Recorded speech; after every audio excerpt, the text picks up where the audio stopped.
Imagine a dor, não uma dor passageira, mas a dor crua, que queima nos músculos, que faz os pulmões arderem por oxigênio enquanto você sobe uma montanha de asfalto sob um sol inclemente.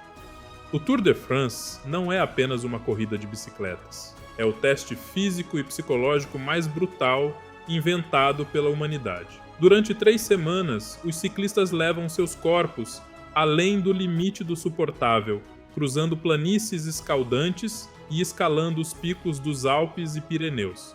Foi neste cenário de sofrimento absoluto que nasceu o maior mito da história do esporte moderno. Um herói americano, vestido de amarelo brilhante, que não apenas dominou a montanha, mas que havia derrotado a própria morte de frente. O nome dele era Lance Armstrong, e esta é a história da maior, mais elaborada e mais dolorosa mentira já contada ao mundo.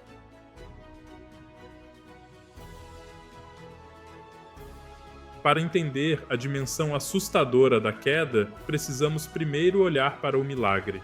No início dos anos 90, Lance era um ciclista jovem, extremamente arrogante e inegavelmente talentoso. Nascido no Texas, carregava uma força bruta impressionante, vencendo provas de um dia e o campeonato mundial. Mas ele não era construído para provas de 3 semanas. Seu corpo era forte e musculoso demais para desafiar a gravidade nas montanhas europeias. Era uma promessa, sim, mas ninguém no esporte imaginava o que estava por vir. Até que no final de 1996, o destino cobrou um preço terrível. Armstrong, no auge da juventude, começou a sentir dores intensas, tossir sangue e notar um inchaço anormal no corpo.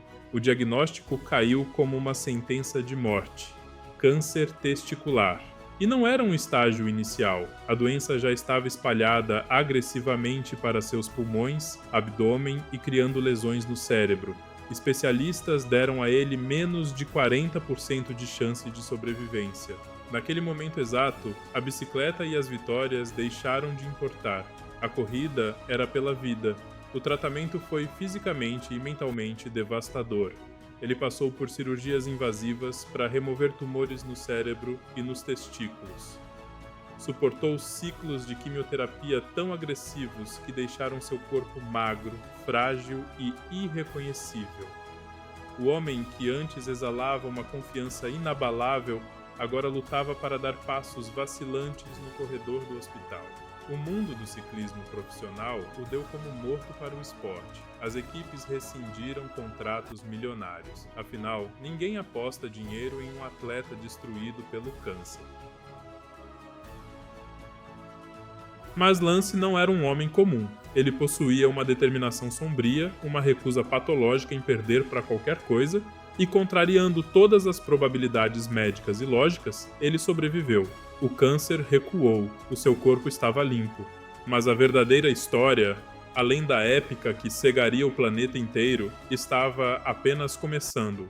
Armstrong decidiu voltar a correr profissionalmente. E não voltou como o ciclista mediano de antes. O tratamento severo havia alterado a estrutura do seu corpo. Ele perdeu uma quantidade significativa de massa muscular na parte superior, tornando-se mais magro e aerodinâmico. De repente, aquele texano atarracado tinha o biotipo perfeito para escalar as maiores montanhas.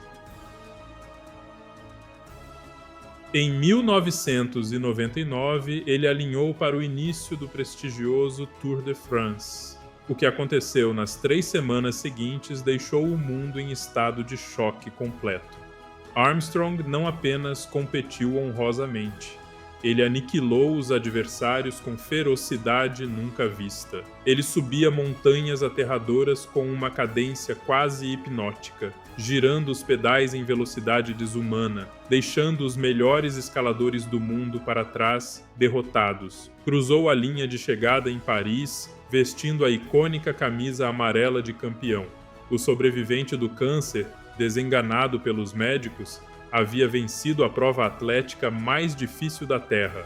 A narrativa era simplesmente perfeita. Era o triunfo supremo do espírito humano contra a escuridão. A esperança materializada em duas rodas. Nasceu ali um ícone global sem precedentes.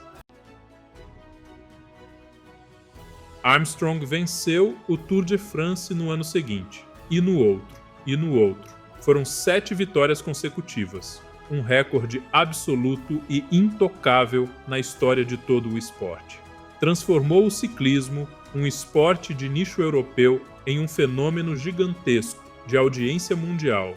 A pulseirinha de borracha amarela da sua fundação, a Livestrong, tornou-se o maior símbolo global de resiliência e luta contra o câncer. Milhões de pessoas que enfrentavam a quimioterapia olhavam para o sucesso de Lance e encontravam forças invisíveis para continuar lutando. Ele arrecadou centenas de milhões de dólares para pesquisa e assistência médica. Jantava com líderes mundiais, namorava grandes estrelas de Hollywood e era considerado sagrado e intocável, um semideus caminhando entre nós. Mas, nas sombras do pelotão, bem longe das câmeras de televisão, uma escuridão tóxica começava a se acumular rapidamente. O ciclismo profissional no final dos anos 90 e início dos anos 2000 vivia sua era mais suja e corrupta. O doping não era uma exceção, era a regra de sobrevivência. Uma substância chamada EPO, que aumenta drasticamente a oxigenação dos músculos, revolucionou o desempenho. Era o combustível invisível que permitia feitos sobre-humanos. Desde aquela vitória triunfal de 99, os sussurros começaram a percorrer os bastidores. Como um homem que esteve à beira do túmulo poderia destruir atletas que treinaram a vida toda sem nenhuma interrupção de saúde? Jornalistas investigativos começaram a fazer perguntas extremamente incômodas. Ex-companheiros de equipe faziam acusações veladas em cantos escuros. Mas Armstrong não era mais apenas um ciclista. Ele era o chefe mafioso de uma máquina de relações públicas implacável. Usava seu poder, riqueza e imensa influência na mídia para esmagar qualquer um que ousasse questionar sua integridade. Processava jornalistas até a falência financeira. Destruía a reputação de massagistas e ciclistas que tentavam falar a verdade publicamente. Intimidava pessoalmente, ameaçava e controlava a narrativa global com mão de ferro. Havia um código de silêncio rigoroso no ciclismo, a conhecida omertá, e Armstrong era o seu mais assustador executor. A equipe americana financiada pelos Correios foi descrita mais tarde pelas autoridades como o programa de doping mais sofisticado e bem-sucedido que a história do esporte já vira. Transfusões de sangue proibidas realizadas secretamente em quartos de hotel, entregas clandestinas de drogas feitas por motoqueiros escondidos nas montanhas, gel de testosterona mascarado para enganar os fiscais. Era uma operação criminosa brilhante, mascarada com perfeição pelo brilho daquela camisa amarela. Durante anos a fio, escapou ileso de centenas de testes antidoping. Ele e seus médicos estavam sempre à frente do controle.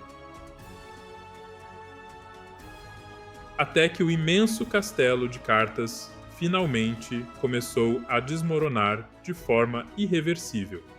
Ironicamente, não foi um mísero teste de laboratório positivo que o derrubou.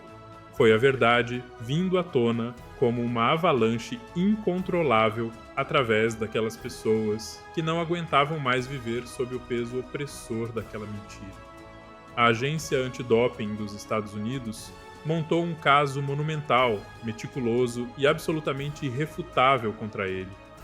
Depoimentos prestados sob juramento por 11 ex-companheiros detalharam as práticas médicas ilegais com precisão cirúrgica e devastadora.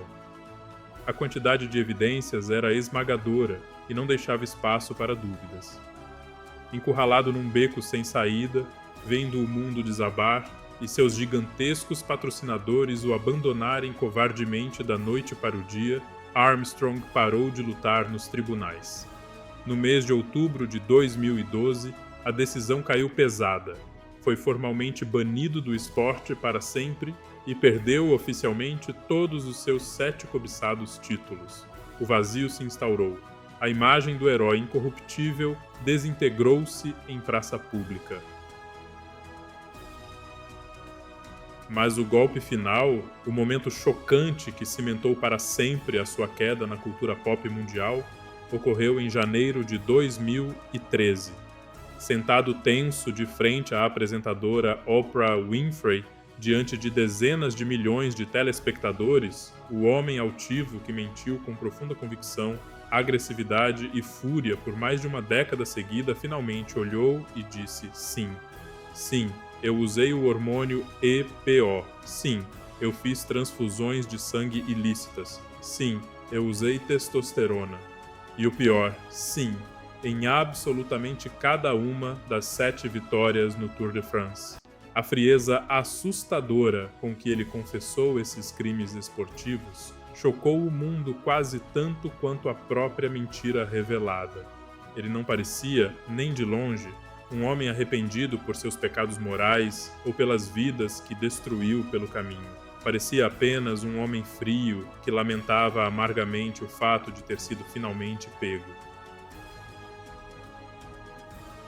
O legado de Lance Armstrong permanece como um dos mais complexos, divisivos e fascinantes da história. Como podemos reconciliar na mente o fraudador implacável, o valentão tóxico que arruinou vidas de pessoas inocentes para proteger seu império financeiro, com o homem incrível que genuinamente inspirou milhões de pacientes com câncer a não desistir e que ajudou a salvar vidas através do trabalho da sua fundação beneficente? Ele é o vilão supremo do esporte ou é apenas o maior produto vitorioso de uma era corrompida onde absolutamente todos trapaceavam e ele, como predador alfa, fez melhor do que os outros? A verdadeira história de Lance Armstrong nunca foi sobre bicicletas. É sobre a natureza humana, sobre o nosso desespero em encontrar heróis para idolatrar e sobre o que um homem com muito poder está disposto a fazer, quantas linhas vai cruzar e a quem vai destruir sem piedade para manter a coroa na cabeça. O homem que venceu a morte com determinação divina não encontrou forças para vencer a sua própria ambição desmedida. Conquistou o mundo inteiro, dinheiro e glória, mas no fim trágico das contas, perdeu a sua alma irreparavelmente no caminho escuro. Se você se prendeu a esse roteiro incrível, gostou desse nosso mergulho profundo e quer continuar a desvendar mais histórias secretas e sombrias como esta de hoje, inscreva-se agora mesmo no canal, não esqueça de deixar o seu like e comente aqui abaixo o que você achou de toda essa trajetória implacável de glória e farsa. Nós do Descobrindo com Mivilela 12V nos vemos na próxima grande investigação criminal e esportiva.